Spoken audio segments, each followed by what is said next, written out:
What if the story of Mexico did not begin with the Aztecs or the Spanish, but with people whose names are often overlooked, civilizations that flourished long before the world had ever heard of conquistadors or revolutions? The earliest history of Mexico is a story written in stone, in clay, in the stars, and in the memory of those who came after. It is the story of the Olmecs, the Zapotecs, and the Mixtecs, three civilizations that shaped the foundations of what would one day become Mexico. The first great civilization we know of in Mexico was the Olmec. Emerging around 1500 BCE, the Olmecs lived along the humid lowlands of the Gulf Coast, in what are today the states of Veracruz and Tabasco. Their world was one of rivers, swamps, and fertile plains. Here, in the shadow of volcanoes and amid thick jungle, they built ceremonial centers that astonish us even today. San Lorenzo, La Venta, and Tres Zapotes were not cities in the modern sense, but sacred centers where rulers, priests, and artisans gathered. What made the Olmecs remarkable and why historians call them the mother culture of Mesoamerica was not only their art, but the ideas they passed on. They developed a symbolic system of writing, perhaps the first in the Americas. They created a calendar that linked time to the cycles of the heavens and the movements of the gods. And above all, they shaped a worldview, a belief that the universe was alive with sacred forces, that humans had a duty to maintain balance through ritual and sacrifice. But the Olmecs are most famous for something that defies belief even today: the colossal stone heads. Each one was carved from basalt, transported for miles without wheels or animals, and weighed up to 40 tons. These monumental faces, with their distinctive helmets and stern expressions, are believed to represent rulers or warriors. We do not know their names, but their stone gaze still meets ours across 3,000 years. It is a reminder of a world where power was sacred and leaders were immortalized not in writing, but in stone. From the Olmecs, we also inherit something playful yet profound: the ball game. Across Mexico, archaeologists have found ball courts where this ritual sport was played with a heavy rubber ball. To the Olmecs, the game was not just entertainment. It symbolized the cosmic struggle of light and darkness, life and death. Later civilizations, from the Maya to the Aztecs, would carry this tradition forward, linking sport with sacrifice, competition with destiny.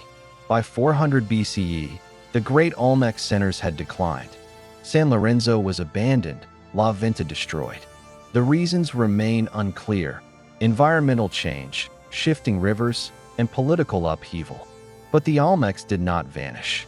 Their gods, their rituals, and their symbols lived on in the cultures that followed. One of those cultures rose in the valleys of Oaxaca, the Zapotecs. Around 500 BCE, they began building a city high on a mountaintop, Monte Alban. From its terraces and plazas, they looked down upon the surrounding valleys, controlling trade and farmland. Monte Alban became one of the first great urban centers of Mexico, home to tens of thousands of people. The Zapotecs developed one of the earliest systems of writing in the Americas, inscribing glyphs on stone monuments and recording the names of their rulers. They carved danzantes, stone figures that some believe depict captured and sacrificed enemies, a warning to all who opposed their power.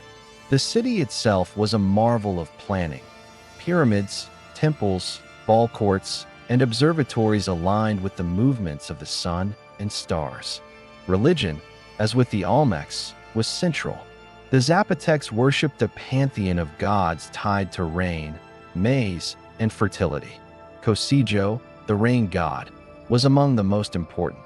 To please him, rituals and offerings were made, ensuring the lifeblood of agriculture that sustained the people.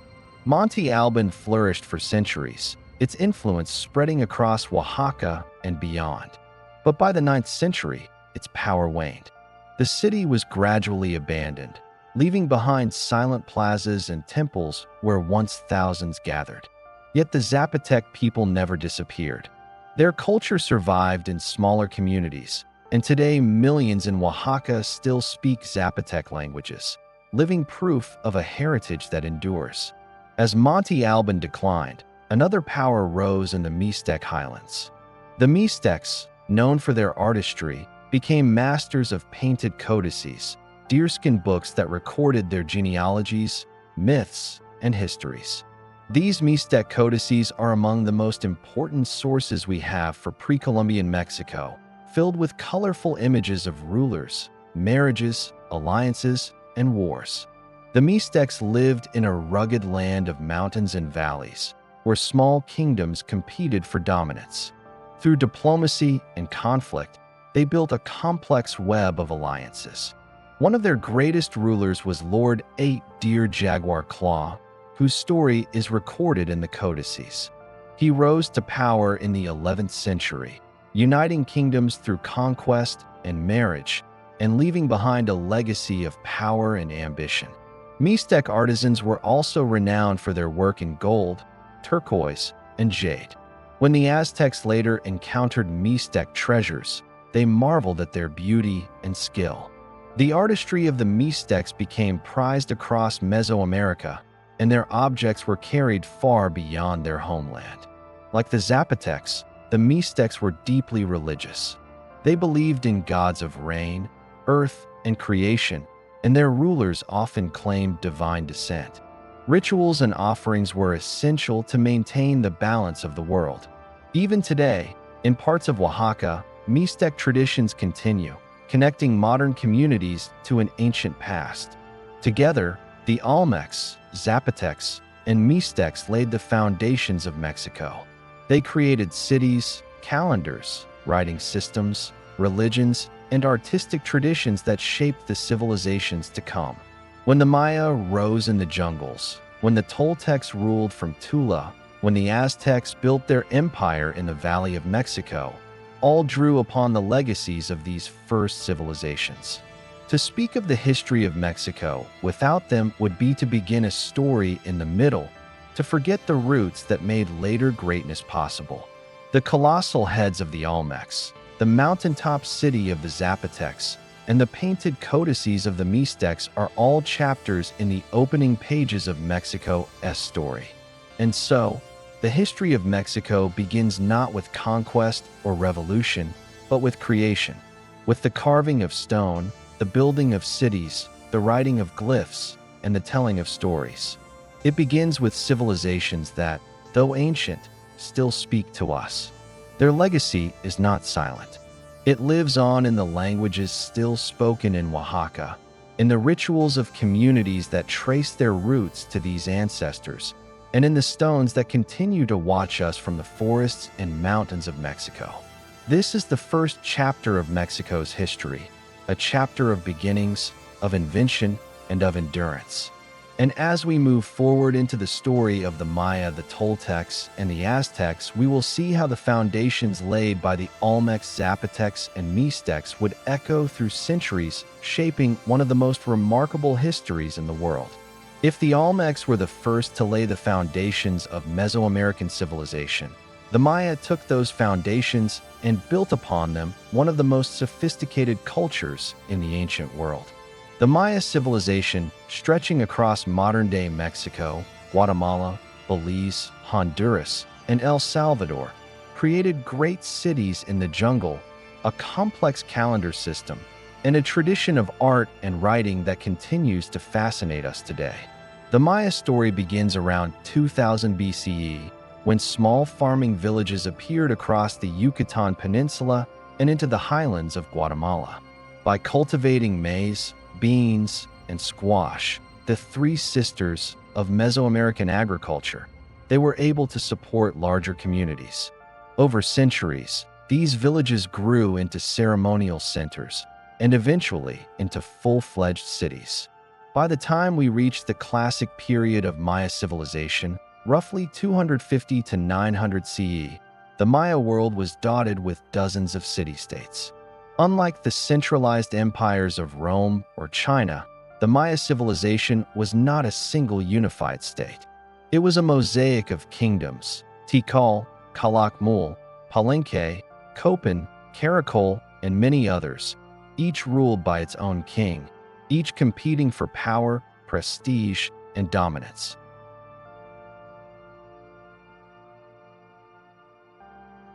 At the heart of Maya life were the cities themselves. Rising above the jungle canopy, their pyramids and temples still astonish us. Chichen Itza, with its great pyramid known as El Castillo, stands as one of the most famous symbols of the Maya. The pyramid is more than stone. It is a calendar in architecture. During the equinox, shadows fall upon its stairways in the shape of a serpent, linking the building to the god Kukulkan, the feathered serpent deity. In Palenque, deep in the Chiapas jungle, we find the Temple of the Inscriptions, the resting place of the great King Pakal the Great.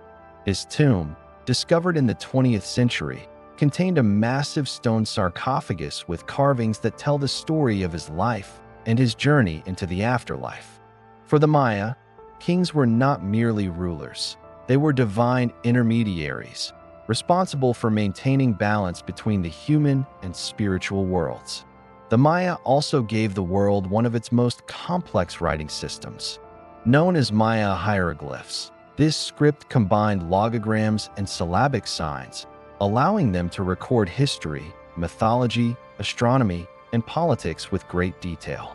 For centuries, much of this writing was destroyed and burned by Spanish friars who saw it as the work of demons.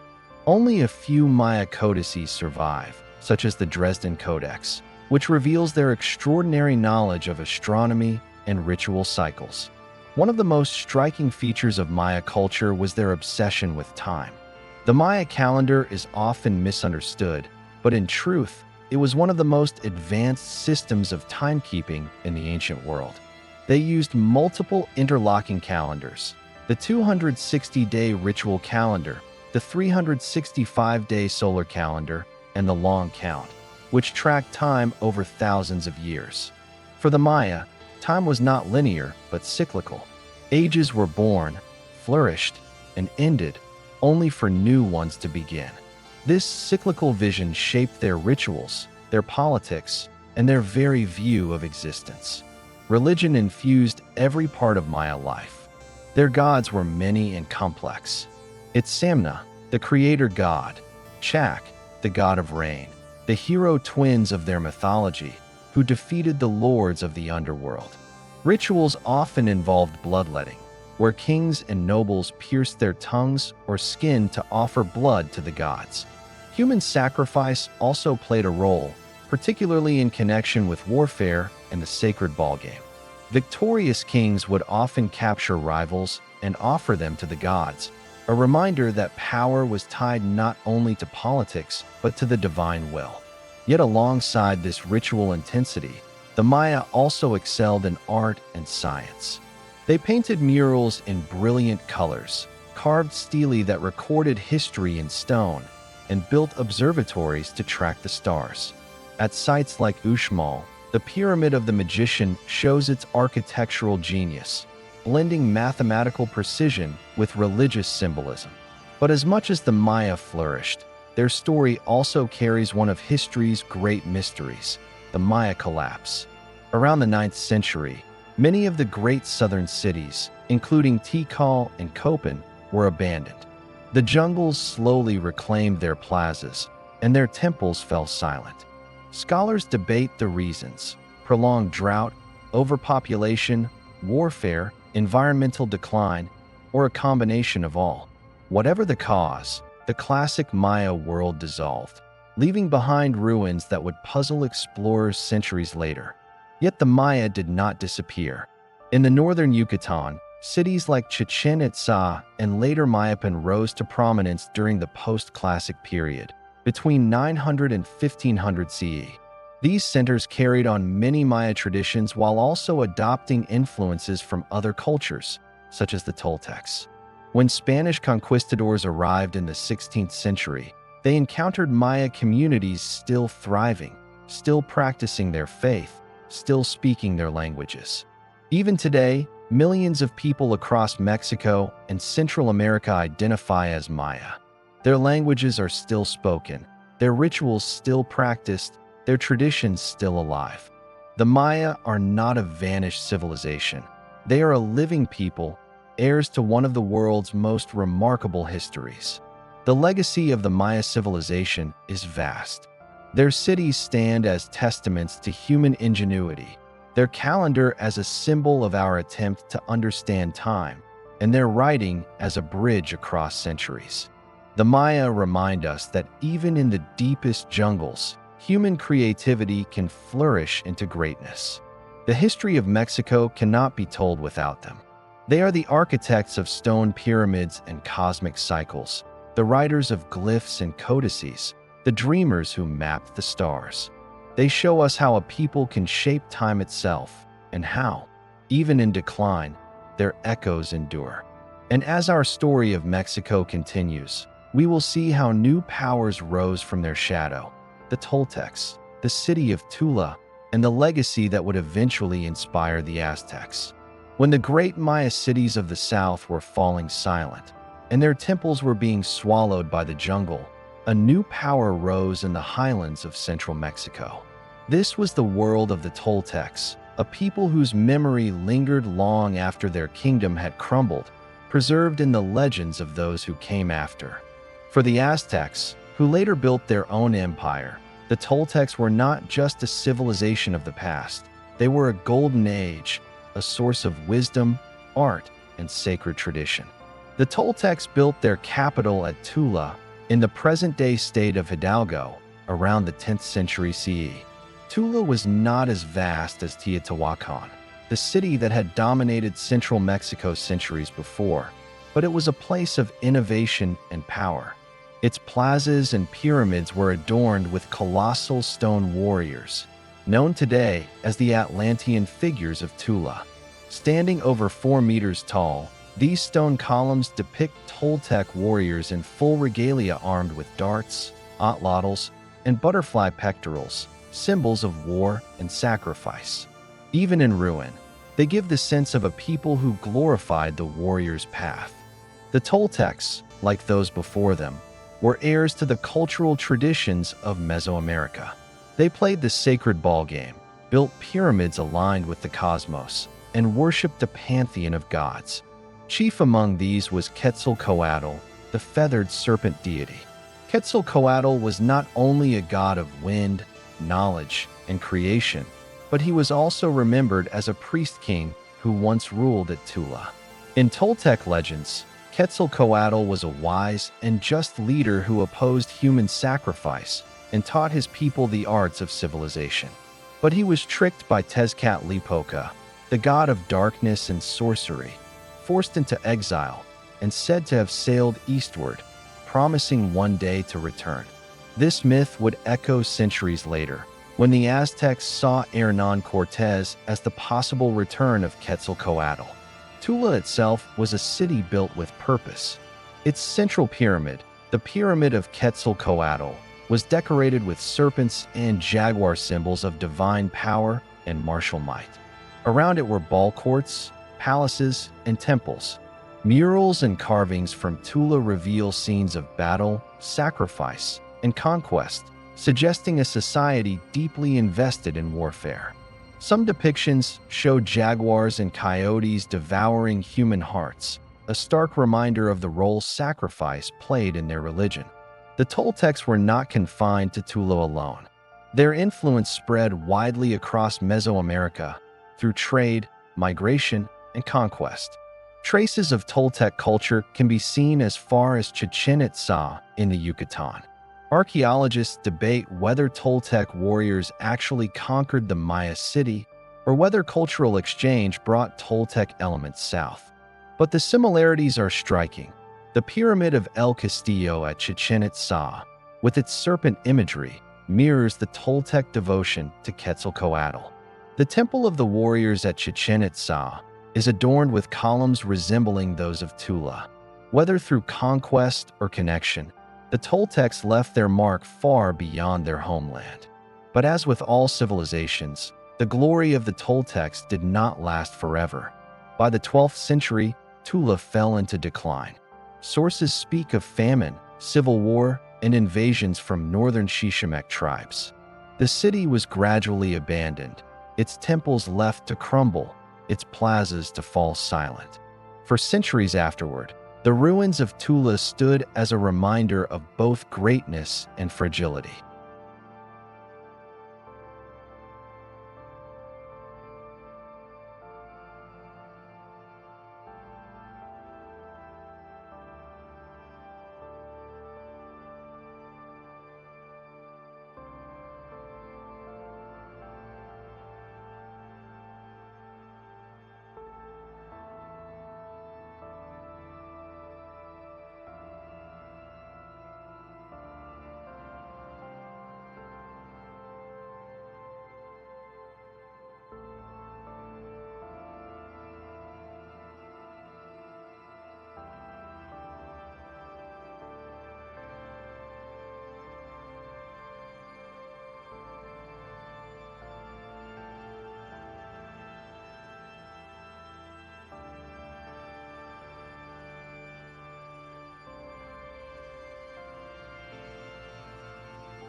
Yet the memory of the Toltecs lived on.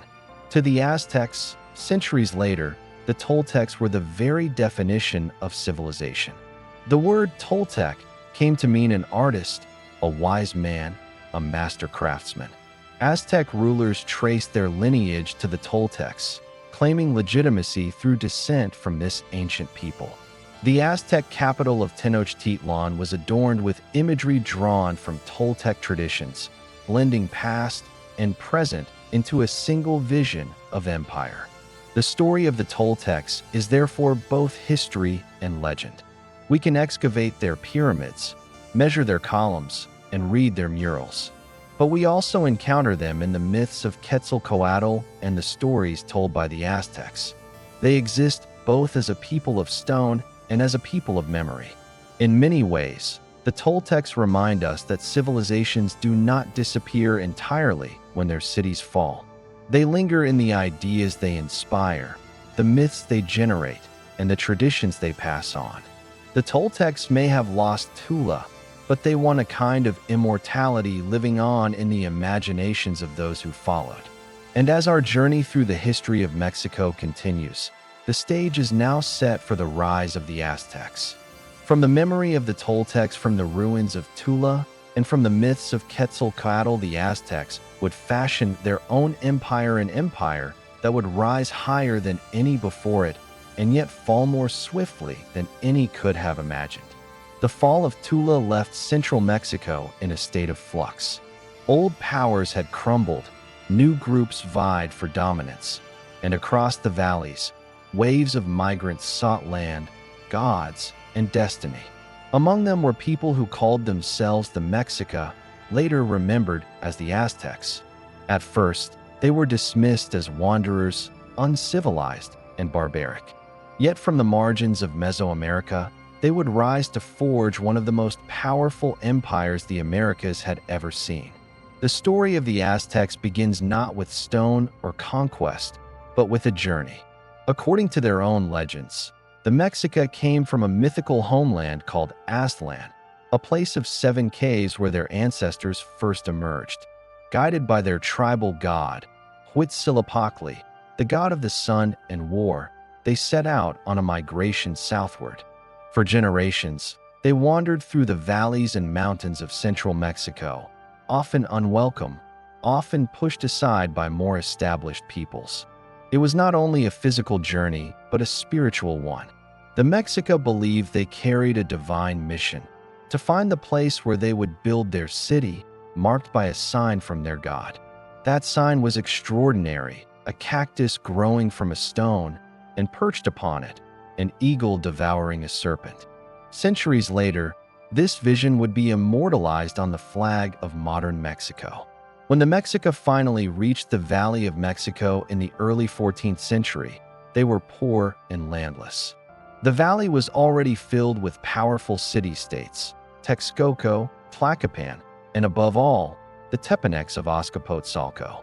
The Mexica survived by working as mercenaries, fighting in wars for others, and hiring out their spears. But in 1325, according to their tradition, they found the sign. On a swampy island in the middle of Lake Texcoco, they saw the eagle on the cactus, and there they founded Tenochtitlan. At first, Tenochtitlan was little more than a cluster of reed huts on marshland.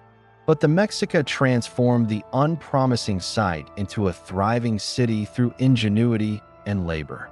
They built chinampas, floating gardens of mud and reeds that allowed them to farm the shallow lake waters with remarkable efficiency.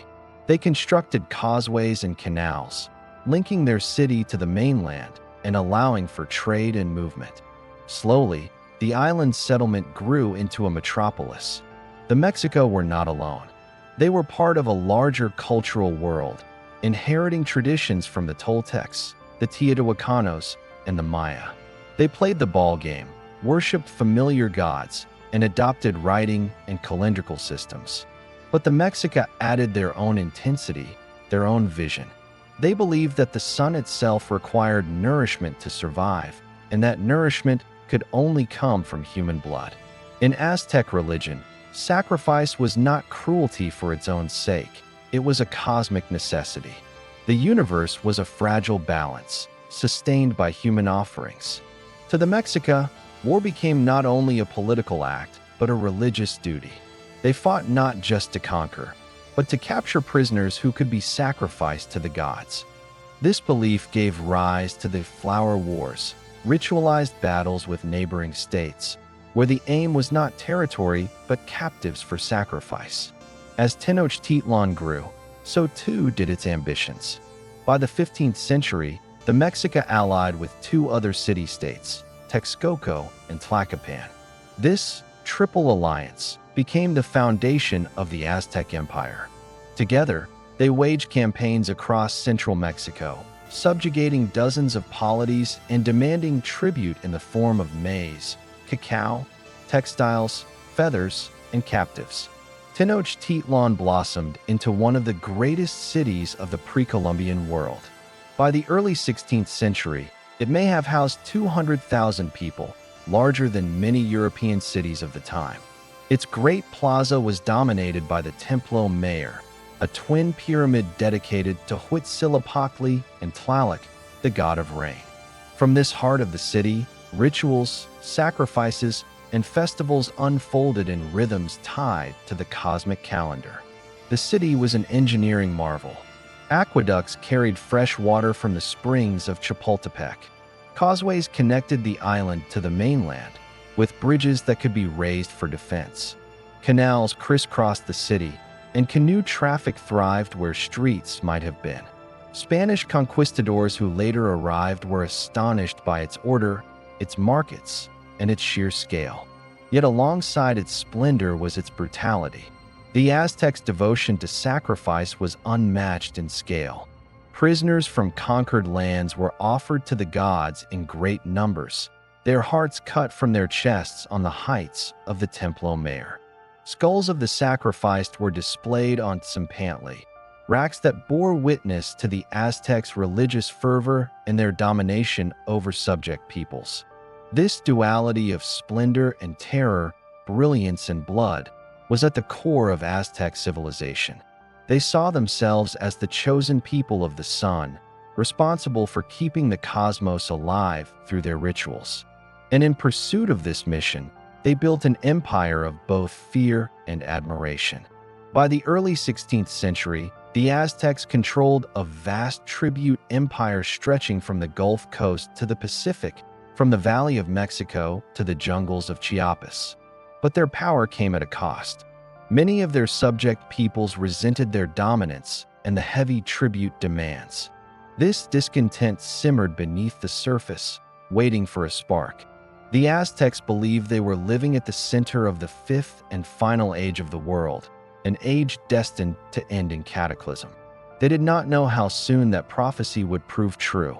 For on the eastern horizon, across the sea, ships were approaching, ships that would carry men armed with iron, disease, and ambition. The world of the Aztecs, so recently risen, stood on the brink of its greatest challenge. By the dawn of the 16th century, the Aztec Empire stood at its height. From Tenochtitlan, the island city that gleamed upon Lake Texcoco, its emperors ruled a vast domain. Tributes of maize, cacao, gold, and captives flowed in from conquered peoples. Festivals and sacrifices echoed through the plazas of the Templo Mayor, binding heaven and earth through ritual. To the Mexica, they were fulfilling their divine mission of feeding the sun, sustaining the cosmos. Yet far beyond their knowledge, forces were gathering across the ocean that would bring their empire to an end. In 1519, a fleet of Spanish ships appeared on the shores of Veracruz. They carried men who wore iron, wielded steel swords, and rode upon horses, animals never before seen in the Americas. Their leader was Hernán Cortés, a minor nobleman from Spain who sought fortune and glory in the New World. He commanded a small band of conquistadors, perhaps only a few hundred, but they carried with them the ambitions of empire and the weight of a new religion.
The meeting between the Aztecs and the Spaniards was not a simple clash of arms. It was a collision of worlds. The Mexica saw the Spaniards through the lens of prophecy. Some accounts suggest that Moctezuma II, the emperor of the Aztecs, feared Cortés might be the return of Quetzalcoatl, the exiled god-king of Toltec legend. Whether or not Moctezuma truly believed this, uncertainty and hesitation marked his response to the strange newcomers. Cortés, for his part, was not merely a soldier, he was a strategist. He understood that the key to toppling the Aztec Empire lay not in brute force, but in exploiting its divisions. The Aztec tribute system had bred resentment among conquered peoples. Many city-states loathed the Mexica for their demands for tribute and sacrificial victims. Cortés forged alliances with these enemies, most famously the Tlaxcalans, fierce warriors who had long resisted Aztec dominance. With their support, his small Spanish force was multiplied many times over. One figure who shaped the course of events was La Malinche, also known as Malintzin or Dona Marina. A woman of indigenous origin, given to Cortés as a slave, she became his interpreter, advisor, and intermediary.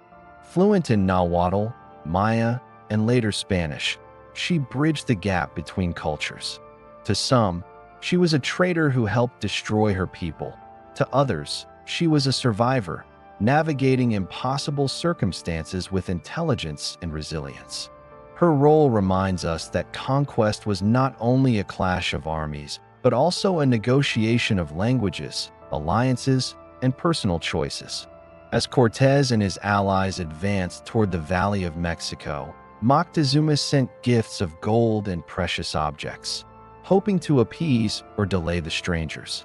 But to the Spaniards, these gifts only confirmed the wealth of the land and the opportunity for conquest. When Cortés entered Tenochtitlan in November 1519, he was struck by its grandeur. The city, with its canals, causeways, and bustling markets, was larger and more organized than many cities in Europe. The Spaniards marveled at its temples, its aqueducts, and its wealth. At first, Moctezuma received Cortés with honor, offering him quarters within the city. But this uneasy coexistence soon broke down. Cortés, fearing betrayal, seized Moctezuma as a hostage within his own palace. The emperor, once the embodiment of divine authority, was reduced to a prisoner in his capital. This act deepened tensions within the city. Conflict erupted in 1520 when Spanish forces massacred hundreds of Aztec nobles and priests during a festival at the Templo Mayor. The city rose in rebellion. Moctezuma was killed, whether by his own people, enraged at his weakness, or by the Spaniards, remains uncertain. The Spaniards and their allies were driven out of Tenochtitlan in a desperate retreat remembered as La Noche Triste, the Night of Sorrows. Many Spaniards and their allies were killed as they fled across the causeways, burdened by stolen gold that weighed them down in the waters of the lake. Yet this was not the end. Cortés regrouped, forging even stronger alliances with the enemies of the Aztecs. He returned to lay siege to Tenochtitlan in 1521. For months, the city resisted, but famine and disease weakened it.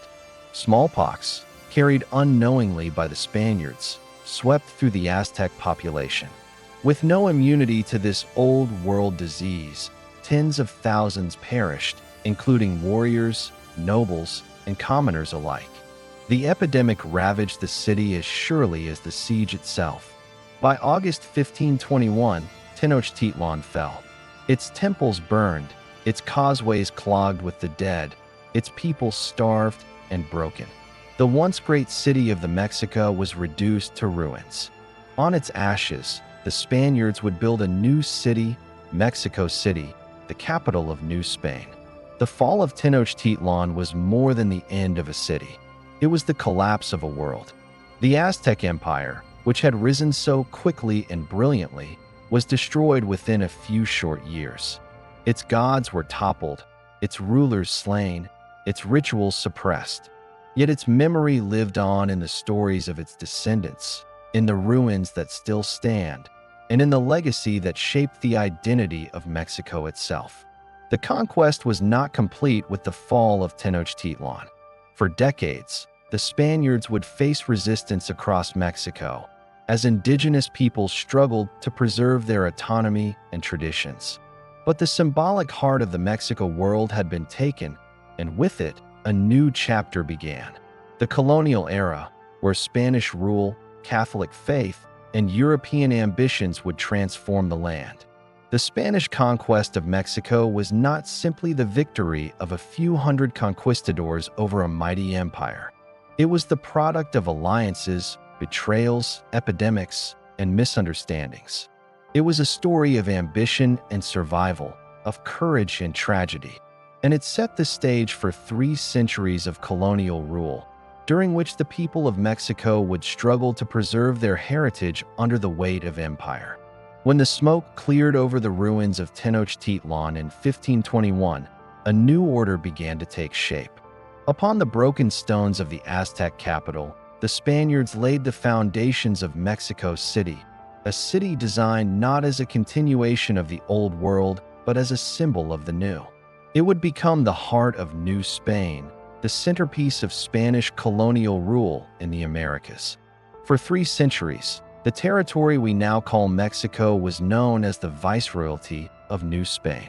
It stretched far beyond the Valley of Mexico, encompassing Central America, the Caribbean, the Philippines, and even territories in what is today the United States.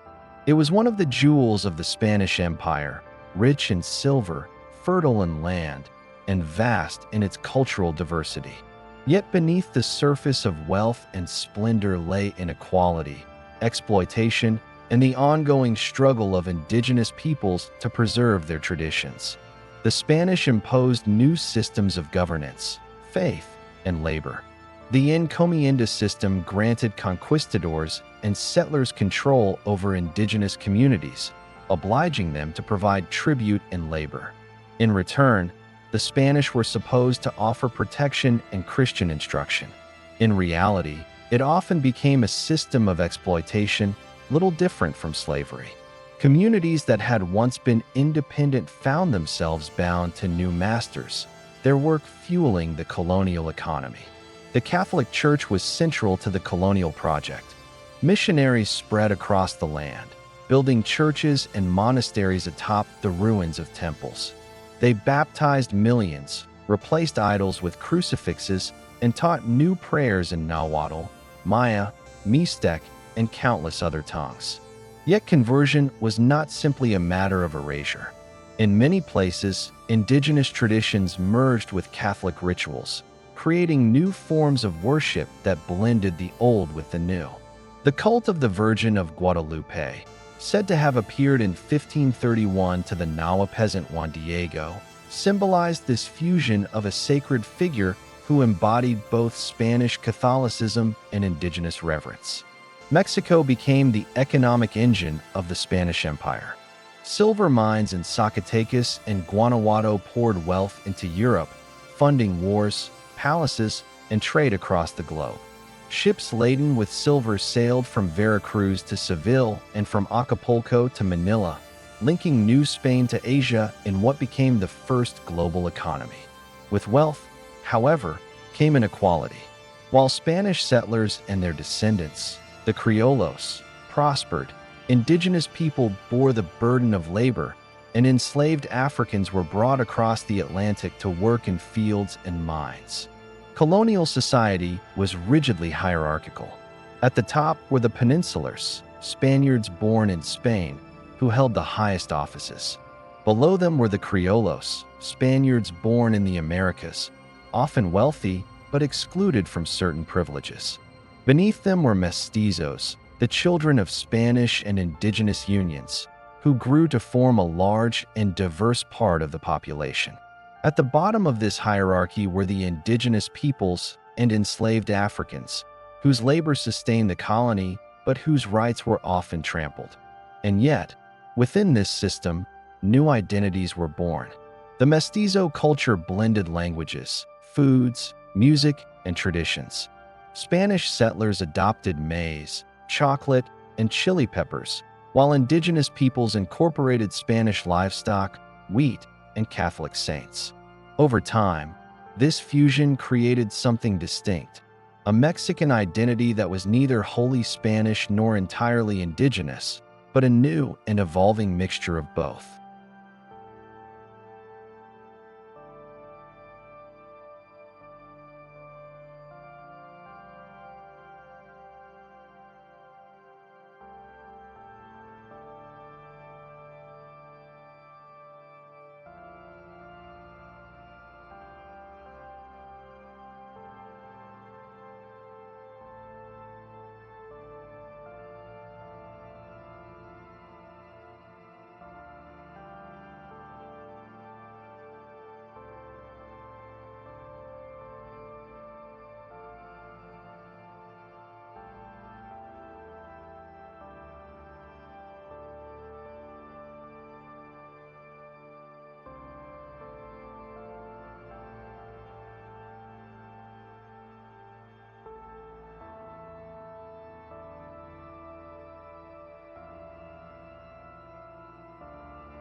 Despite the power of Spain, colonial Mexico was never entirely subdued.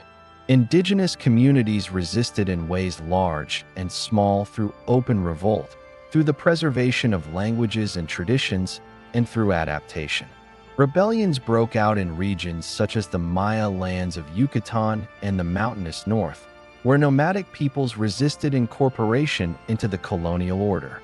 Even within cities, traditions survived, hidden beneath the surface of Catholic ritual. Education and art flourished in New Spain, though often within the confines of the church. Universities were founded, and Mexican scholars contributed to science, theology, and literature. Baroque churches rose in Puebla and Mexico City, adorned with gold and intricate carvings. Painters like Miguel Cabrera created works that celebrated both Catholic devotion and the complexity of colonial society, often depicting the caste system in a series of paintings that categorized the endless combinations of mestizage or racial mixing. Life in colonial Mexico was also shaped by natural disasters and disease. Epidemics repeatedly devastated indigenous populations throughout the 16th and 17th centuries, reducing communities by half or more. Floods swept through Mexico City, which had been built on a lake bed, while earthquakes shook the land. Yet even in these disasters, resilience shone through. Communities rebuilt, adapted, and continued to shape their world within the confines of colonial rule. By the 18th century, the winds of change were stirring. Spain, facing challenges in Europe, tightened its grip on its colonies through the Bourbon reforms. These reforms sought to increase revenue, centralize power, and reduce the influence of criollos in favor of peninsulars. But instead of strengthening loyalty, they deepened resentment. Criollos, though often wealthy and educated, felt excluded from political power. Indigenous communities, squeezed by heavier taxes and demands, faced new hardships. At the same time, ideas of the Enlightenment, liberty, equality, and reason began to circulate in New Spain. They spread through books, sermons, and conversations in salons and universities. The example of the American Revolution to the north and the French Revolution across the ocean showed that empires could be challenged, monarchies overturned, and new nations born. By the late 18th century, New Spain was a land of contradictions. It was immensely wealthy yet deeply unequal, culturally vibrant yet politically constrained, spiritually devout yet simmering with unrest. The fusion of peoples, traditions, and histories had created something unique, a society unlike Spain and unlike the pre-Columbian world. Out of these tensions, the seeds of independence were quietly growing. Colonial Mexico, or New Spain, was not merely an interlude between the Aztec Empire and the modern nation. It was a crucible in which identities were forged, struggles endured, and traditions transformed. It left a legacy of architecture, art, faith, and inequality that still echoes through Mexico today. And it set the stage for the great upheaval to come, the wars of independence that would shake the colony and give birth to a nation. By the dawn of the 19th century, New Spain was one of the richest colonies in the world. Its silver mines fueled global trade, its fertile lands produced food and wealth, and Mexico City had grown into a thriving capital. But beneath the grandeur, discontent was spreading. 3 centuries of colonial rule had built a society defined by inequality. At the top were the peninsulars, Spaniards born in Europe who monopolized the highest offices. Beneath them were the criollos, Spaniards born in the Americas, who often held wealth but not political power. Below them were mestizos, indigenous peoples, and enslaved Africans, who bore the greatest burdens of labor and taxation. The pyramid of privilege was steep and resented. The Bourbon reforms of the 18th century, meant to strengthen Spain's control, had only sharpened the divide. Heavier taxes, restrictions on criollo influence, and greater demands on indigenous communities bred frustration. Meanwhile, Enlightenment ideas of liberty and equality seeped into the colony. The American Revolution had proved that colonies could break free from the empire. The French Revolution had shown that monarchies could be overturned. And the Haitian Revolution demonstrated that enslaved peoples could rise against their masters and create a new nation. When Napoleon invaded Spain in 1808 and forced King Ferdinand VII into exile, a crisis erupted across the empire. Who held legitimate authority, the Spanish crown, now in captivity, or local governments in the colonies? For Criollos in New Spain, this uncertainty opened the door to a radical question. Could Mexico govern itself? The spark of independence came in 1810. In the small town of Dolores, a parish priest named Miguel Hidalgo y Costilla took up the cause of rebellion. Hidalgo was no ordinary priest. He was a Criollo intellectual, steeped in Enlightenment thought, but also deeply concerned with the plight of the poor. On the morning of September 16th, he rang the church bell and issued what would be remembered as El Grito de Dolores, the Cry of Dolores. His call was not only for independence from Spain, but also against injustice, inequality, and the abuses of the colonial system. Viva la Virgen de Guadalupe, muera el mal gobierno. Long live the Virgin of Guadalupe. Death to bad government. His words electrified the crowd. Peasants, indigenous villagers, and mestizos rallied to his banner. Within days, Hidalgo commanded an army of tens of thousands, marching under the image of the Virgin of Guadalupe, a symbol that fused faith, nationalism, and resistance. The early movement was a flood of popular anger. Rebels seized towns, looted Spanish estates, and challenged colonial authority. Yet Hidalgo's forces lacked discipline and a clear strategy. When they approached Mexico City, they hesitated, and the chance for a decisive blow slipped away. In 1811, Hidalgo was captured and executed, his severed head displayed as a warning. But far from ending the struggle, his cry had awakened a movement that could not be silenced. Leadership passed to José María Morelos, another priest, but one with a sharper military mind. Morelos transformed the rebellion into a disciplined army. He envisioned not only independence, but also a more just society. In 1813, at the Congress of Chilpancingo, he declared independence from Spain and called for the abolition of slavery and the end of caste distinctions. His vision was radical: a Mexico where all people, regardless of race or origin, were equal citizens. For years, Morelos fought a guerrilla war, striking from the countryside and rallying support among the poor. But in 1815, he too was captured and executed. Once again, the movement seemed broken.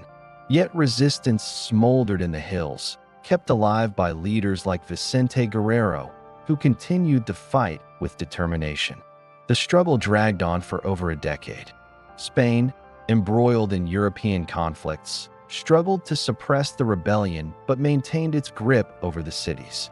The insurgents controlled rural areas but lacked the strength for a decisive victory. For much of this period, Mexico lived in a state of uncertainty, its future hanging in the balance. By the early 1820s, the situation shifted dramatically. In Spain, a liberal revolution forced King Ferdinand VII to restore the Constitution of 1812, limiting royal power. This alarmed conservatives in New Spain, who feared that liberal reforms from Spain would threaten their privileges. Ironically, the very elites who had once opposed independence now began to see it as a way to preserve their power. The turning point came with Agustin de Iturbide, a royalist officer who switched sides. In 1821, he allied with Vicente Guerrero, uniting conservative Criollos and radical insurgents. Together, they proclaimed the Plan of Iguala, which set forth three guarantees: independence from Spain, the preservation of Catholicism, and equality among social groups. This coalition, unlikely but powerful, brought an end to colonial rule. In September 1821, after more than a decade of struggle, the army of the Three Guarantees entered Mexico City. The Spanish viceroy surrendered, and Mexico declared its independence. The war had cost countless lives, devastated towns and villages, and left the economy in ruins. Yet a new nation had been born. The Mexican War of Independence was not a single, unified struggle. It was a complex and often contradictory movement, driven by peasants, priests, criollos, and generals, each with different visions of the future. For the poor, it was a fight against oppression. For intellectuals, it was the realization of Enlightenment ideals. For elites, it became a way to protect their interests in uncertain times. Together, these forces toppled 3 centuries of Spanish rule.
But independence did not bring immediate unity. Mexico emerged from the war fractured, impoverished, and uncertain of its path. The battles that had ended colonialism gave rise to new struggles over monarchy or republic, church or state, centralism or federalism. These struggles would shape the turbulent decades to come. Still, the memory of Hidalgo's cry and Morelos's vision endured. Each year, on the night of September 15th, the President of Mexico reenacts El Grito de Dolores, ringing a bell and calling the nation to remember its beginning. It is not just a commemoration of independence. It is a reminder of a people's demand for justice, equality, and freedom.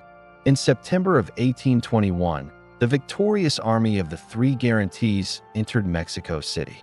Cheers filled the streets, bells rang from churches, and for the first time in 3 centuries, Mexico stood independent from Spain. Yet the question lingered: independent, yes, but what kind of nation would Mexico be? After 11 years of war, the colony had been transformed into a new country, but its future was anything but certain. Agustin de Iturbide, once a royalist commander, now positioned himself as the father of independence.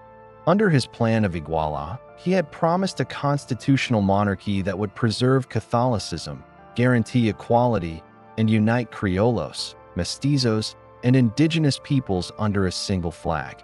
But who would be Mexico's monarch? Some hoped a Spanish prince would cross the ocean to rule, giving legitimacy to the throne. When no royal candidate arrived, Iturbide looked inward. In 1822, he crowned himself Agustin I, Emperor of Mexico. The First Mexican Empire was short-lived. Iturbide's reign was lavish but fragile. He alienated former allies, drained a treasury already weakened by war, and faced growing resentment from liberals who had envisioned a republic, not a monarchy. In Congress, debates raged. Was Mexico destined to be a monarchy, like the old world of Europe, or a republic, like its northern neighbor, the United States? The army, which had been the engine of independence, now became a force in politics. Among its officers was a young and ambitious soldier named Antonio López de Santa Anna. In 1823, Santa Anna and other leaders turned against Iturbide, declaring the empire dissolved. Forced to abdicate, Iturbide went into exile, only to return and be executed when he tried to reclaim power. With his fall, the First Mexican Empire collapsed, and the Mexican Republic was born. The Republic was fragile from the start. In 1824, a new constitution was drafted, establishing Mexico as a federal republic with elected representatives, modeled in part on the United States, but adapted to Mexican realities. It declared Catholicism the sole religion of the state, reflecting the deep roots of faith in society, but it also enshrined ideals of liberty and equality inherited from the wars of independence. Still, unity was elusive. Mexico was vast and diverse, stretching from California to Central America. Regional identities were strong, and loyalties often lay more with local provinces than with the central government. Federalists argued for a decentralized system where states had wide autonomy. Centralists pushed for stronger national control. The tension between these visions would shape decades of political instability. The early republic faced enormous challenges. The economy was in ruins after years of war. Mines and haciendas had been abandoned, trade disrupted, and the treasury empty. Roads and infrastructure were in disrepair, and banditry spread through the countryside. The government struggled to collect taxes, relying heavily on loans that deepened its debts. Politically, factions clashed between conservatives, who sought to preserve traditional hierarchies and church power, and liberals, who wanted reforms, secular education, and limits on clerical privilege. Elections were often marred by corruption, manipulation, and violence. Presidents came and went, sometimes lasting only months in office. Behind the scenes, the army played kingmaker, with generals rising to power through coups rather than ballots. Amid this instability, Antonio López de Santa Anna began his ascent. Initially seen as a champion of republicanism, he shifted his loyalties as often as the winds of power demanded. Charismatic, opportunistic, and ambitious, Santa Anna would come to dominate Mexican politics for decades, embodying both the hopes and frustrations of the young republic. Mexico's borders were also unstable. Central America, initially united with Mexico after independence, soon broke away to form its own republics. In the north, vast territories like Texas, California, and New Mexico remained sparsely populated and vulnerable, both to indigenous resistance and to encroachment from the expanding United States. The Republic inherited not only the legacy of colonial rule, but also the geopolitical challenges of a vast and contested land. Despite these struggles, the early Republic was not without progress. Newspapers flourished, spreading political debate to a growing literate public. Intellectuals and writers began shaping a distinctly Mexican identity, blending indigenous, colonial, and modern influences. National symbols, like the tricolor flag of green, white, and red, took root. Even amid division, there was a sense that Mexico was forging something new, a nation unlike any that had existed before. But instability remained the defining feature. Coups, rebellions, and factional strife rocked the Republic through the 1820s and 1830s. The young state lacked strong institutions, and its leaders often placed personal ambition above collective stability. Each crisis weakened the fragile bonds of unity, leaving Mexico vulnerable both within and without. The birth of the Mexican Republic was a turbulent beginning to independence. It was marked by ambition and vision, but also by division and fragility. The ideals of Hidalgo and Morelos had inspired freedom, but the realities of governing a vast, diverse, and impoverished nation proved far more difficult.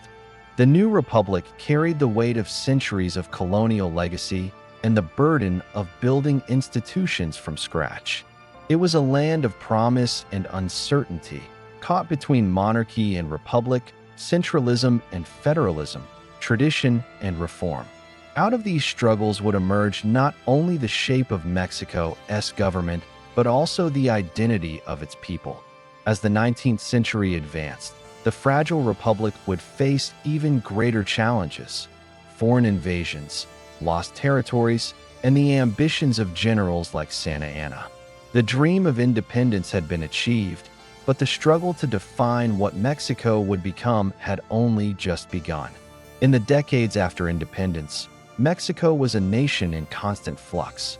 Governments rose and fell with dizzying speed. Constitutions were drafted and discarded.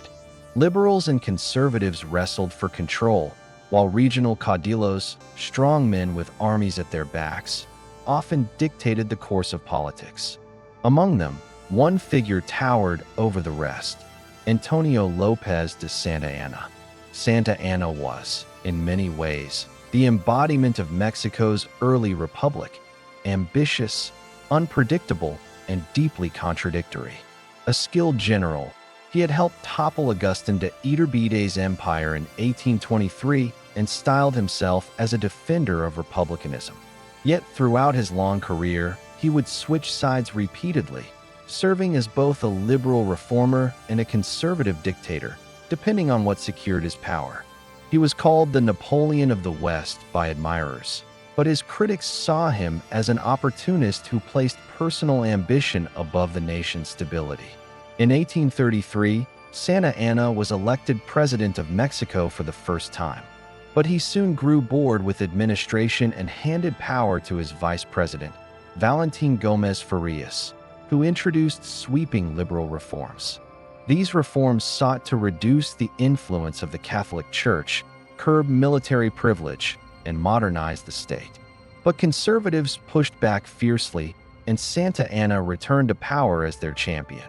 This became his pattern, stepping in and out of office, sometimes willingly, sometimes through coups, sometimes even from exile. Over the course of his career, he would serve as Mexico's president 11 times, a revolving door of leadership that reflected the instability of the era. While politics in Mexico City veered between liberal and conservative factions, the frontiers of the republic became sites of conflict. Nowhere was this clearer than in Texas.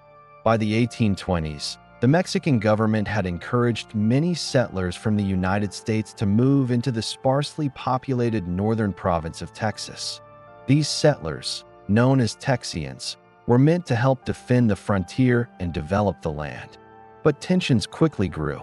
Most of the new arrivals were Protestant, English-speaking, and brought enslaved African Americans with them, in defiance of Mexico's laws against slavery. As Mexico tightened control and sought to enforce its laws, the Texians resisted. In 1836, open rebellion erupted in the Texas Revolution. Santa Anna personally marched north with an army to crush the revolt.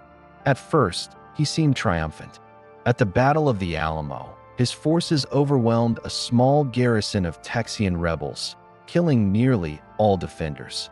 The event became legendary, immortalized in the rallying cry, "Remember the Alamo." Yet the victory was costly.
Weeks later, at the Battle of San Jacinto, Santa Anna's overconfidence proved disastrous.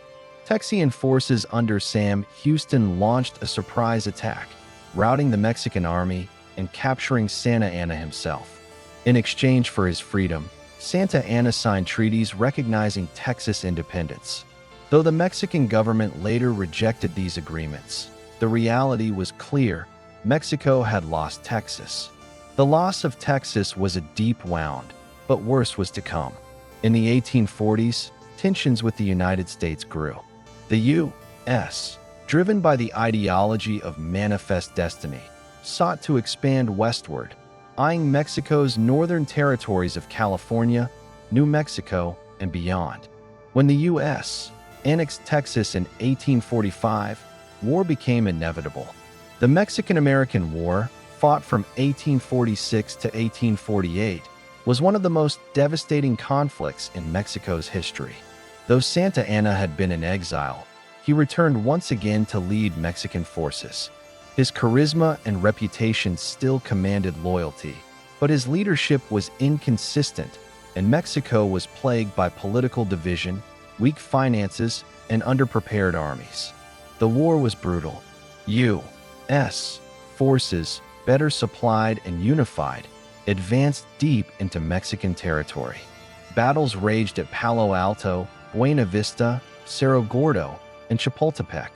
In September 1847, American troops marched into Mexico City itself, raising the U.S. flag over the National Palace. For the first time since the conquest of the Aztecs, a foreign power had occupied the capital. The war ended with the Treaty of Guadalupe Hidalgo in 1848. The terms were catastrophic for Mexico. In exchange for peace, Mexico ceded nearly half its territory to the United States, lands that today make up California, Arizona, New Mexico, Nevada, Utah, and parts of Colorado and Wyoming. In return, Mexico received $15 million, a fraction of the land's value. For Mexicans, it was a humiliation, a national trauma that shaped their identity for generations. Santa Anna's reputation never recovered. Though he returned to power again and again, the loss of Texas and the defeat in the Mexican-American War haunted his legacy. He was seen as both a symbol of resistance and a figure of failure. In his later years, he lived in exile, dying in obscurity in 1876. The age of Santa Anna was more than the story of one man. It was the story of a young republic struggling to define itself, torn between competing visions and weakened by constant instability. It was an age of lost territories, of foreign invasions, and of internal strife. But it was also a time when new voices were rising, voices that called for reform, equality, and the building of stronger institutions. The mid-19th century would bring these voices to the forefront in what became known as La Reforma, a movement that sought to reshape Mexico into a modern, secular, and more equal republic. But before that transformation, Mexico had to endure decades of turmoil, the weight of lost wars, and the shadow of Santa Anna. The struggles of this era left deep scars, but also forced the nation to reckon with its weaknesses. The dream of independence had been achieved, but true sovereignty, political stability, economic strength, and social justice remained elusive. It was a reminder that independence is not the end of a struggle, but the beginning of a far longer journey. By the mid-19th century, Mexico stood battered and uncertain. The humiliating defeat in the Mexican-American War had cost the nation half its territory, and confidence in its leaders was shattered. Out of this darkness, however, emerged a new generation of reformers who believed Mexico could still be remade into a modern and sovereign republic. At the center of this vision was a remarkable man, Benito Juarez. Juarez's rise was itself a story of Mexico's changing identity. Born in 1806 to Zapotec parents in Oaxaca, orphaned at a young age, and raised in poverty, Juarez seemed an unlikely candidate to lead a nation. Yet through education and determination, he rose to become a lawyer, a governor, and eventually president. To many Mexicans, he symbolized the possibility of a new order, one not dominated by Creole elites, the military, or the church, but grounded in law, equality, and secular governance. The period became known as La Reforma, a sweeping movement to modernize Mexico. Beginning in the 1850s, liberal leaders like Juarez, Miguel Lerdo de Tejada, and Melchor Ocampo sought to dismantle the entrenched power of the Catholic Church and the military. They passed landmark reforms. The Ley Juarez curtailed the church and army's special privileges in courts. The Ley Lerdo ordered the sale of church-owned lands to encourage private property and economic growth. Later, the 1857 Constitution enshrined individual rights, religious freedom, and a secular state. To liberals, these reforms were the birth of a new Mexico, one that could stand as a modern nation alongside Europe and the United States. But to conservatives, they were nothing short of an attack on tradition, faith, and the very fabric of society. The church had long been a pillar of Mexican life, not only spiritually but economically, owning vast estates and funding schools and charities. Conservatives saw the liberal reforms as dangerous, even heretical. The clash ignited a brutal civil war, the War of Reform, 1858 to 1861. For 3 years, liberals and conservatives fought for control of Mexico. Cities were besieged, governments operated in exile, and loyalties split across the country. Juarez led the liberals, rallying support among reformists, small landholders, and urban progressives. Conservatives, backed by church wealth and traditional elites, fought to restore their vision of order. In the end, Juarez and the liberals emerged victorious. By 1861, Juarez entered Mexico City in triumph. Yet victory came at a cost. The war had devastated the economy, emptied the treasury, and left the nation vulnerable. To stabilize finances, Juarez suspended Mexico's foreign debt payments, a decision that outraged European creditors, particularly France. It was here that Mexico's internal struggles collided with global ambitions. Emperor Napoleon III of France saw an opportunity. By intervening in Mexico, he could expand French influence in the Americas, check the growing power of the United States, then embroiled in its civil war, and even install a European monarchy that would serve as a loyal ally. In 1862, French forces landed in Veracruz, launching what became known as the French intervention in Mexico. At first, they underestimated Mexican resistance. At the Battle of Puebla on May 5, 1862, Mexican forces under General Ignacio Zaragoza achieved a stunning victory against the French. The triumph was symbolic rather than decisive. The war would drag on, but it became a rallying point for Mexican nationalism. Today, the anniversary of that battle is still celebrated as Cinco de Mayo. But France did not give up. Reinforcements poured in, and by 1863, French troops captured Mexico City. With conservative Mexican support, they established a monarchy under Maximilian of Habsburg, an Austrian archduke who was crowned Emperor of Mexico. At his side stood his Belgian wife, Carlotta. Maximilian's rule was meant to be a restoration of conservative order, but it was far more complicated. Though placed on the throne by conservative elites and backed by French bayonets, Maximilian proved surprisingly liberal. He upheld some of Juarez's reforms, supported land redistribution, and even tried to limit the church's power. This alienated his conservative supporters while doing little to win over liberals who refused to recognize his legitimacy. Juarez, meanwhile, refused to surrender. His Republican government retreated north, continuing resistance with whatever resources remained.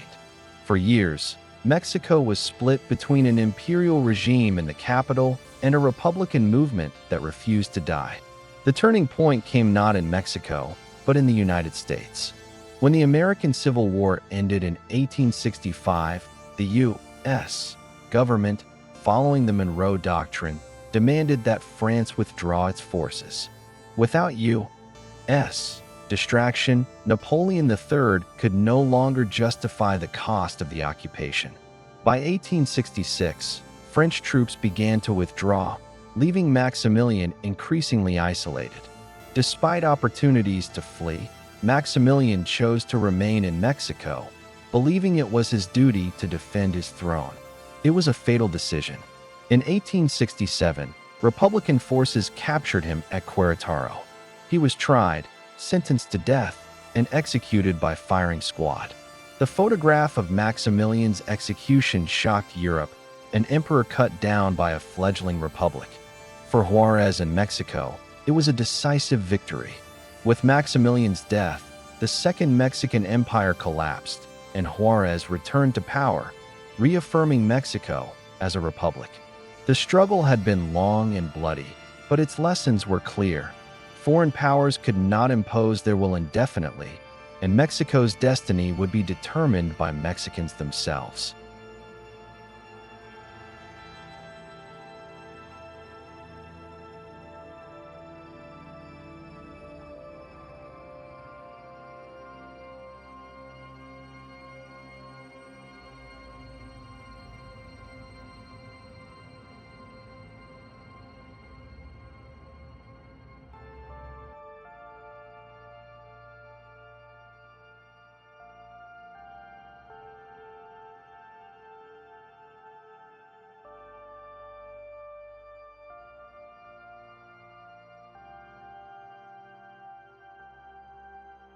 The legacy of La Reforma and the French intervention was profound. Juárez's reforms redefined the relationship between church and state, creating the foundation for Mexico's modern secular republic. The defeat of the French marked not only a military triumph, but also a symbolic one, proof that Mexico, though weakened and divided, could resist one of Europe's greatest powers. Yet the struggle also revealed the deep fissures that still divided the nation. Liberals and conservatives remained bitterly opposed. Economic inequality persisted, and regional divisions continued to plague unity. The dream of a stable, modern republic was still fragile. Still, in the figure of Benito Juárez, Mexico had found a leader who embodied resilience. His famous words, "Entre los individuos, como entre las naciones, el respeto al derecho ajeno es la paz," among individuals, as among nations, respect for the rights of others is peace, captured the spirit of a country fighting for dignity, sovereignty, and justice. The story of La Reforma and the French intervention was not just about laws and wars. It was about whether Mexico could chart its own course in a world dominated by empires. It was about the struggle to modernize while holding on to identity, to resist foreign domination while overcoming internal conflict. And though the scars of this era remained, it marked a turning point that Mexico had survived, and it had done so on its own terms. By the late 19th century, Mexico had endured decades of turmoil, wars of independence, civil wars, foreign invasions, and the failed experiment of an empire. When Benito Juárez died in 1872, Mexico was once again in search of stability. Out of this uncertain landscape rose a soldier from Oaxaca, a man who promised order, progress, and prosperity, Porfirio Díaz. Díaz had first made his name as a young general during the French intervention. His military brilliance and nationalist zeal won him fame, and in 1876, he launched a rebellion against the sitting president, Sebastián Lerdo de Tejada, under the slogan, "No re-election, no re-election." He claimed to fight against dictatorship, but once in power, Díaz would go on to rule Mexico for more than 3 decades. This era, stretching from 1876 to 1911, became known as the Porfiriato. At first, Díaz presented himself as a reformer. He promised constitutional government, limited terms, and an end to the instability that had plagued Mexico for half a century. But soon he consolidated power, rewriting laws, manipulating elections, and suppressing opposition. By the 1880s, the principle of no re-election had been abandoned, and Díaz became president for life in all but name. His dictatorship was not merely a personal rule, it was a system. Díaz maintained control through a careful balance of rewards and repression. Loyal allies were rewarded with land, positions, and wealth. Local strongmen, known as chiefs politicos, enforced his rule across the countryside. The army and the police kept dissent in check. Meanwhile, opponents were jailed, silenced, or exiled. Yet for all its authoritarianism, the Porfiriato brought undeniable changes to Mexico. Díaz embraced the philosophy of order and progress, borrowing from the French positivist school of thought. He opened Mexico to foreign investment, encouraging capital from the United States, Britain, and France. Railroads spread across the land, linking distant regions for the first time. Telegraph lines connected cities, while factories, mines, and plantations expanded. Mexico City was transformed into a modern capital with broad boulevards, streetlights, and new architecture inspired by Paris. By the turn of the century, Mexico seemed, on the surface, to be thriving. The economy grew rapidly. Exports of silver, copper, henequen, and oil boomed. Foreign visitors marveled at the new railways, the glittering opera houses, and the order that Diaz's government projected. To the wealthy elite, both Mexican and foreign, it was a golden age. But beneath the surface, tensions simmered. The modernization of the Porfiriato was not shared equally. The benefits of economic growth flowed to large landowners, foreign investors, and Diaz's allies, while millions of ordinary Mexicans saw their lives grow harder. One of the most explosive issues was land. The liberal reforms of the mid-19th century, which had broken up communal and church lands, were meant to create a nation of small property owners. Instead, under Diaz, vast estates, haciendas, expanded at the expense of peasants and indigenous communities. New land laws allowed survey companies to seize and use land, which often meant communal lands worked by villages for generations. By the early 20th century, most rural Mexicans had lost their ancestral plots, forced to work as laborers on the estates of others. In cities, industrial workers faced long hours, low wages, and harsh conditions in mines and factories. Strikes were brutally suppressed, often with violence. The regime promoted stability at all costs, and dissent was not tolerated. While Diaz celebrated progress and modernity, the reality for most Mexicans was inequality, repression, and exclusion from political life. Culturally, the Porfiriato also carried contradictions. Diaz promoted European styles, particularly French, as the model for progress. French fashions, architecture, and philosophy dominated elite society, while indigenous traditions were dismissed as backward. Yet at the same time, intellectuals like Justo Sierra began to promote a vision of Mexican identity that recognized its mestizo roots as a blending of indigenous and European heritage. This tension between modernity and tradition, European influence and Mexican identity, reflected the larger contradictions of the regime. By the early 20th century, cracks in the Porfirian system began to widen. Younger generations grew restless under the weight of Diaz's dictatorship. Intellectuals, journalists, and reformers began to call for change. Among them was Francisco I. Madero, a wealthy landowner who embraced democratic ideals and wrote a book titled La Secesión Presidential in 1910, argued for free elections and political renewal.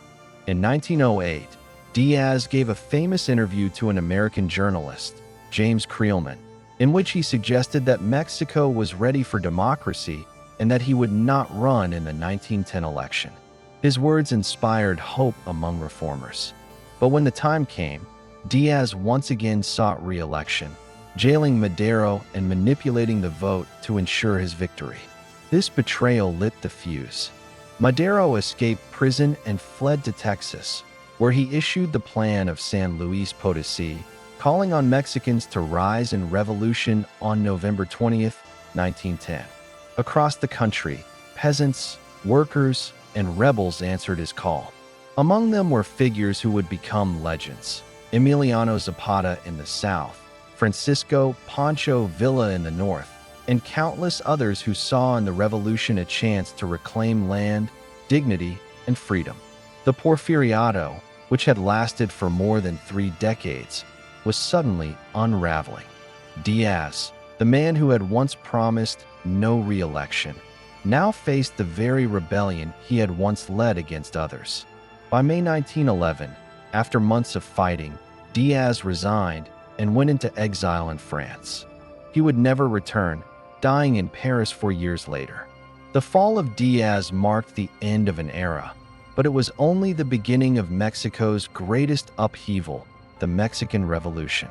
What followed was a decade of chaos, violence, and transformation that would reshape the nation. The dream of order and progress had collapsed under the weight of inequality and repression, giving way to a new struggle for justice and democracy. The Porfiriato left a complicated legacy. It brought modernization, economic growth, and international recognition, but it did so at the cost of freedom, equality, and social peace. It showed that stability without justice cannot last, that progress without inclusion breeds rebellion. In the end, the very order Diaz had built with such care was undone by the voices he tried to silence. And so, as Mexico entered the 20th century, it did so not as a nation at peace, but as a nation on the edge of revolution. When Porfirio Diaz fled into exile in 1911, many Mexicans believed the struggle was over. Francisco I. Madero, the wealthy reformer who had called for democracy, now entered Mexico City to cheering crowds. He had promised a new dawn, free elections, justice for workers, and the return of lands to peasants. For the first time in decades, there was hope that Mexico might finally be governed not by dictatorship, but by the will of its people. But revolutions rarely follow the script their leaders imagine. The fall of Diaz was not the end, but only the beginning of a decade of chaos that would claim over 1 million lives and reshape Mexico forever.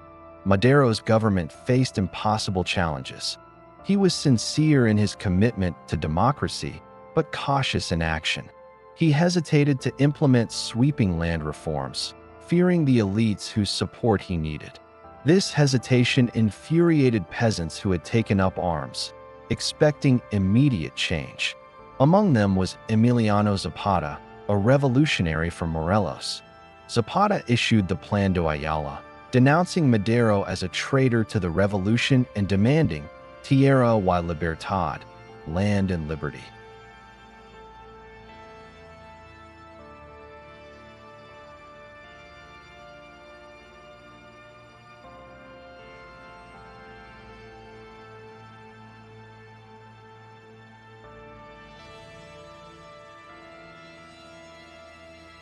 In the north, another figure rose, Francisco Pancho Villa.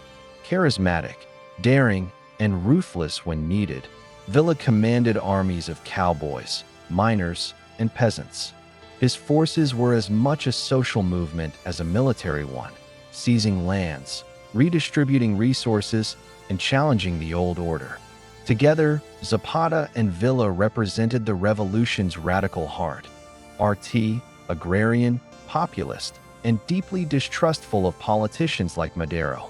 Madero, caught between conservative elites and radical revolutionaries, soon found himself surrounded by enemies. In 1913, General Victoriano Huerta staged a coup, arresting and murdering Madero. His betrayal plunged Mexico into new turmoil. Huerta styled himself as a strong man who could restore order, but his brutality united a wide range of forces against him. Out of this chaos emerged the Constitutionalist Army, led by Venustiano Carranza. Backed by Álvaro Obregón and other capable generals, Carranza fought to topple Huerta and restore constitutional government. By 1914, Huerta was forced into exile, but Mexico remained far from peace. The revolution is now split into factions. Zapata and Villa continued to press for sweeping land reform and social justice. Carranza and Obregón, though committed to constitutionalism, were more moderate, seeking to preserve private property and stabilize the state. These visions collided violently in a series of battles that turned allies into enemies. The years from 1914 to 1917 were the revolution's bloodiest phase. Villa's cavalry swept across the north, seizing cities and clashing with U.S. forces after a raid on Columbus, New Mexico. Zapata maintained control of Morelos, redistributing land and implementing his vision of peasant autonomy. Carranza and Obregón, meanwhile, consolidated their own power, defeating Villa in key battles such as Celaya in 1915. Yet amid the chaos, the revolution produced one of its most enduring achievements, the Constitution of 1917. Drafted under Carranza's leadership, it was one of the most progressive constitutions of its time. It enshrined land reform, recognized labor rights, and limited foreign ownership of natural resources. It also guaranteed secular education and affirmed the separation of church and state. Though not all of its provisions were immediately enforced, it became the foundation of modern Mexican law and politics. But constitutions alone could not end the fighting. Zapata continued his struggle until 1919, when he was assassinated by government forces, a martyr to the cause of land and liberty. Villa's power waned after repeated defeats, and he too was assassinated in 1923. Carranza himself was killed in 1920 during a rebellion led by Obregón, who emerged as the new strongman of Mexico. By the early 1920s, after more than a decade of civil war, the revolution had finally begun to settle. The old Porfirian elite had been broken, and the new revolutionary elite, men like Obregón, Plutarco Elias Calles, and eventually Lázaro Cárdenas, built a state that claimed legitimacy from the revolution's legacy. The human cost of the Mexican Revolution was staggering. Entire villages were destroyed. Families were displaced. Famine, disease, and violence claimed more than 1 million lives, roughly 1 in 10 Mexicans. Yet out of this suffering, a new national identity emerged. The revolution had not resolved every demand, but it had reshaped Mexico's political and social order. Culturally, the revolution ignited a renaissance. Artists like Diego Rivera, José Clemente Orozco, and David Alfaro Siqueiros painted vast murals celebrating the struggles of peasants and workers. Writers and musicians drew inspiration from revolutionary songs, corridos, and popular memory. For the first time, Mexico's indigenous heritage and rural traditions were celebrated as central to the nation's identity, not dismissed as relics of the past. The revolution left contradictions. Land reform was uneven, often slow, and limited in scope until later decades. Inequality persisted, and political power became concentrated in new hands. But the revolution gave Mexico a new constitution, a new sense of identity, and a government that, for all its flaws, was more responsive to the demands of its people than Diaz's dictatorship had ever been. Looking back, the Mexican Revolution was not a single movement, but many revolutions at once. The revolution of Madero for democracy, of Zapata for land, of Villa for justice, of Carranza for constitutional order. These revolutions clashed, overlapped, and betrayed one another, but together they transformed the nation. The revolution was Mexico's great turning point, the moment when the country, scarred by centuries of conquest, dictatorship, and inequality, demanded a new beginning. Its echoes still shape Mexico today, in its politics, its culture, and its sense of self. The dream of Tierra y Libertad did not die with Zapata, nor did the call for justice fade with Villa. They remain part of Mexico's ongoing struggle to balance progress with equality, freedom with order, and unity with diversity. The Mexican Revolution, with all its triumphs and tragedies, remains the beating heart of Mexico's modern history. By the 1920s, Mexico was a country exhausted by a decade of civil war. The Mexican Revolution had toppled Porfirio Diaz and swept away the old Porfirian elite, but it had also left the nation scarred. Villages lay in ruins, industries had collapsed, and more than 1 million lives had been lost. The challenge now was how to transform the revolution's ideals into a lasting political order. The first figure to attempt this task was Álvaro Obregón. Having emerged as one of the revolution's most skilled generals, Obregón assumed the presidency in 1920.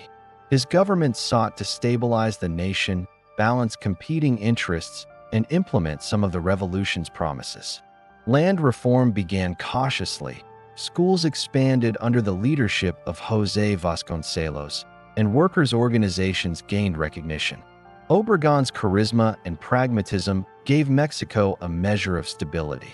But Obregon was also pragmatic to a fault. He struck deals with both peasants and elites, workers and industrialists, revolutionaries and foreign investors. He understood that Mexico's survival depended on compromise, but compromise often meant leaving the revolution's most radical promises unfulfilled. When his term ended, he arranged for the presidency to pass to his ally, Plutarco Elias Calles, ensuring continuity of power. Calles, who ruled from 1924 to 1928, was determined to build strong institutions. He pursued land reform more aggressively, supported education, and modernized the state. But he also ignited fierce conflict with the Catholic Church in what became known as the Cristero War. The 1917 Constitution had imposed strict limits on the Church, banning religious orders and restricting clergy. Calles enforced these measures harshly, provoking a widespread rebellion of Catholic peasants and clergy in western Mexico.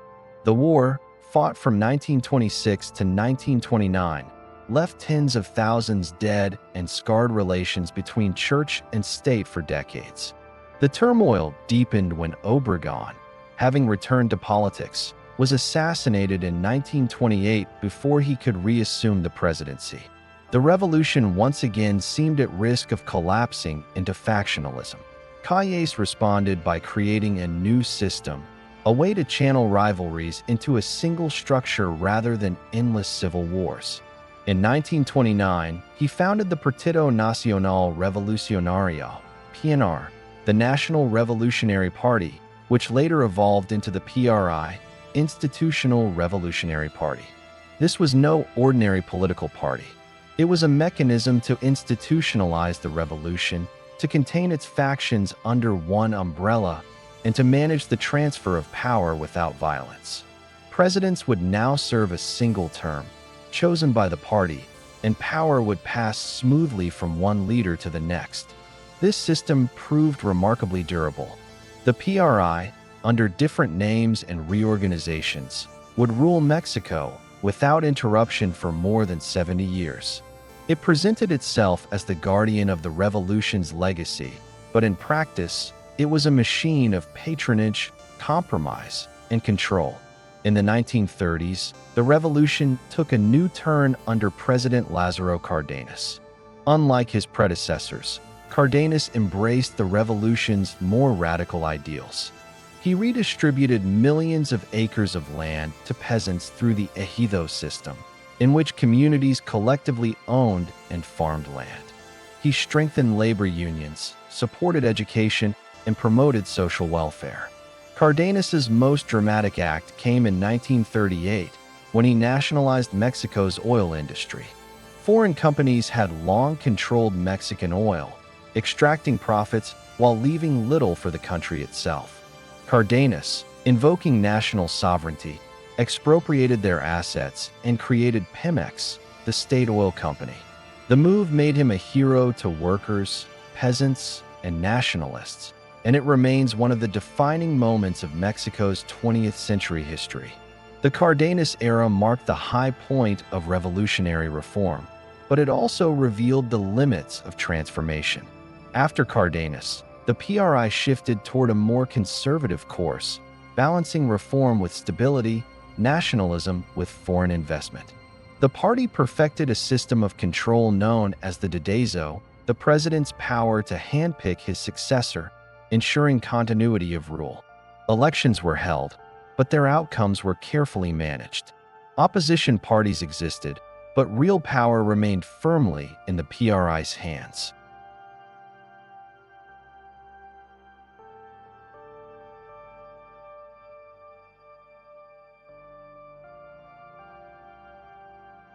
For decades, the PRI maintained its dominance through a blend of co-optation, repression, and performance. It presented itself as the embodiment of the revolution, even as its policies shifted over time.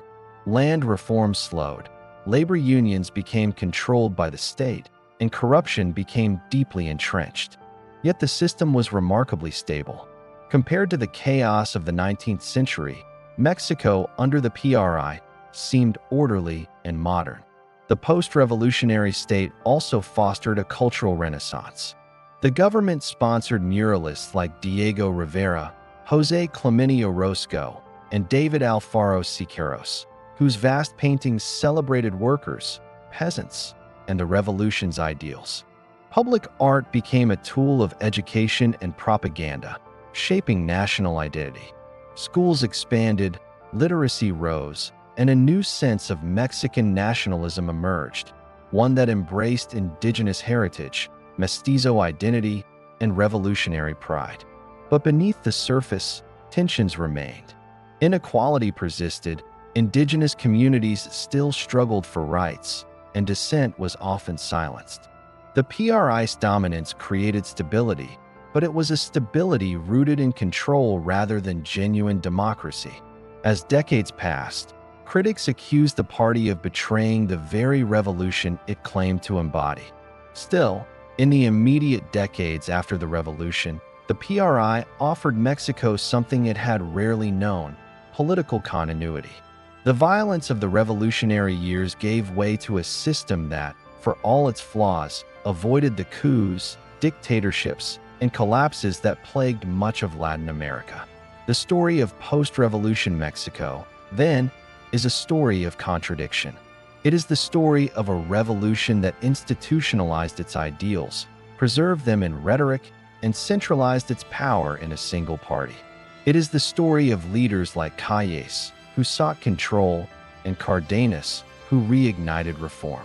It is the story of a people striving to balance the dreams of Tierra y Libertad with the realities of governance, modernization, and global pressures. By mid-century, the PRI had woven itself into every part of Mexican life, presenting itself as the revolution's heir and Mexico's destiny. Yet history would show that no system lasts forever, and the promises of the revolution would continue to echo, demanding fulfillment in new generations. By the mid-20th century, Mexico had entered a new phase. The revolution had been institutionalized, the PRI had cemented its hold on power, and for the first time in living memory, the nation seemed stable. After decades of upheaval, wars of independence, foreign invasions, civil strife, and revolution, Mexico now presented itself as a modern state, ready to join the world of rising economies. This period became known as the Mexican Miracle. From the 1940s to the 1970s, Mexico experienced rapid industrial growth. Highways connected distant regions, factories multiplied in booming cities, and rural migrants flooded into Mexico City in search of opportunity. Oil revenues and foreign investment fueled expansion, while government planning nurtured industries from steel to textiles. Gross domestic product rose by around 6% annually, and for a time, Mexico was held up as a model of successful development in the global South. But this miracle was not evenly shared. While a new middle class emerged, rural communities often remained trapped in poverty. The ejido system, created to give peasants land, struggled under the weight of population growth and limited productivity. Inequality widened, and though official propaganda celebrated Mexico's progress, beneath the surface, discontent simmered. The PRI maintained its dominance through a system of managed democracy. Every 6 years, the president barred from re-election would select his successor, and the PRI's massive political machine would ensure his victory. Elections were held, but their outcomes were predetermined. Opposition parties existed but were marginalized, controlled, or simply ignored. Critics derisively called Mexico's system a perfect dictatorship. Yet it was not a dictatorship in the traditional sense. It lacked a single autocrat or violent repression on the scale of other regimes in Latin America. Instead, it operated through control, co-optation, and the promise of stability. For decades, this balance seemed to hold. But by the 1960s, cracks began to appear. Mexico's youth, inspired by global currents of protest and eager for genuine democracy, began to challenge the system. Their voices rose most dramatically in 1968, the year Mexico was preparing to host the Olympic Games. The government wanted to showcase the nation's modernity and progress to the world. Instead, it faced one of the darkest chapters in modern Mexican history. In October 1968, just days before the opening of the Olympics, thousands of students gathered in Mexico City's Plaza de las Tres Culturas to demand democracy and protest government repression. What happened next would leave a scar on the nation's memory. Soldiers and police surrounded the square. Shots were fired, chaos erupted, and when the gunfire ended, hundreds of students lay dead or wounded. The Tlatelolco massacre exposed the brutal underbelly of the PRI regime, shattering its image of benevolent control. Though the government tried to suppress the truth, the massacre became a symbol of the costs of authoritarianism. The following decades brought further challenges. The 1970s and early 1980s saw economic turbulence. Oil discoveries briefly promised new wealth, but when oil prices collapsed in 1982, Mexico plunged into a debt crisis. The peso lost value, inflation soared, and millions were pushed into poverty. The government turned to the International Monetary Fund and foreign lenders, ushering in an era of austerity and privatization. The miracle had ended, and ordinary Mexicans bore the brunt of the pain. In 1985, tragedy struck again when a massive earthquake devastated Mexico City. Thousands died as poorly built structures collapsed. Yet the disaster also revealed something powerful. While the government's response was slow and ineffective, ordinary citizens organized rescue efforts, digging through rubble with their bare hands to save lives. The earthquake became a turning point, showing that civil society could act independently of the state and sparking new demands for accountability. By the 1990s, Mexico was entering yet another transformation. President Carlos Salinas de Gortari embraced neoliberal reforms, privatizing industries, opening markets, and negotiating Mexico's entry into the North American Free Trade Agreement NAFTA.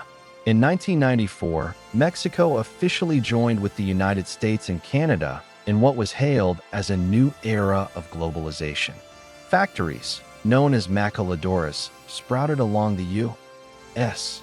border, producing goods for export. Foreign investment surged, and Mexico seemed on the path to integration with the global economy. But NAFTA also brought dislocation. Small farmers, unable to compete with subsidized U.S. agricultural imports, found themselves struggling to survive. On the very day NAFTA took effect, January 1st, 1994, a rebellion erupted in the southern state of Chiapas.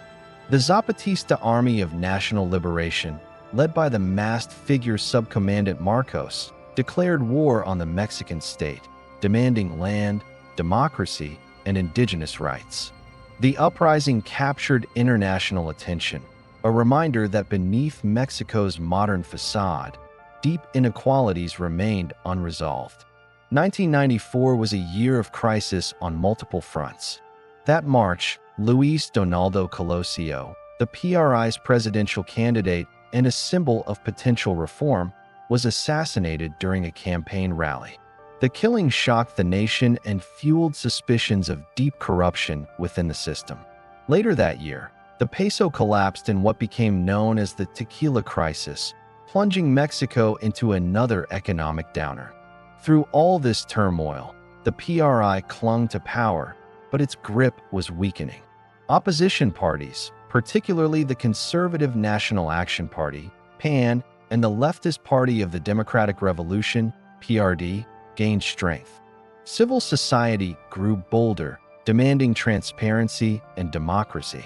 The age of one-party dominance was drawing to a close. The turning point came in the year 2000. After more than 70 years of PRI rule, voters elected Vicente Fox of the PAN as president. For the first time since the revolution, power passed peacefully to an opposition party. The PRI's era of absolute dominance was over. Though it remained a major political force, Mexico had entered a new stage of democratic transition. The legacy of this period is complex.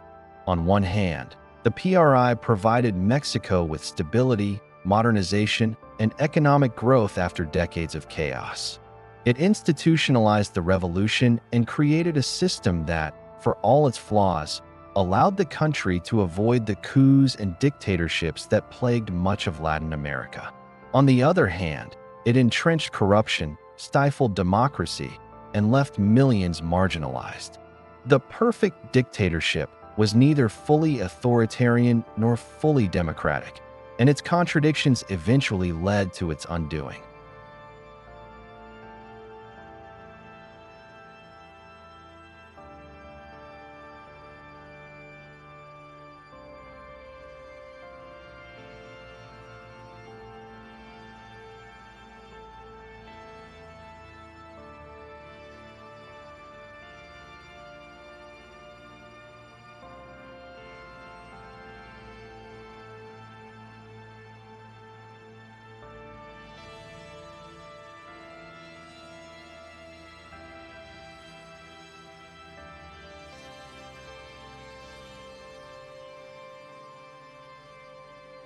By the dawn of the 21st century, Mexico stood at a crossroads.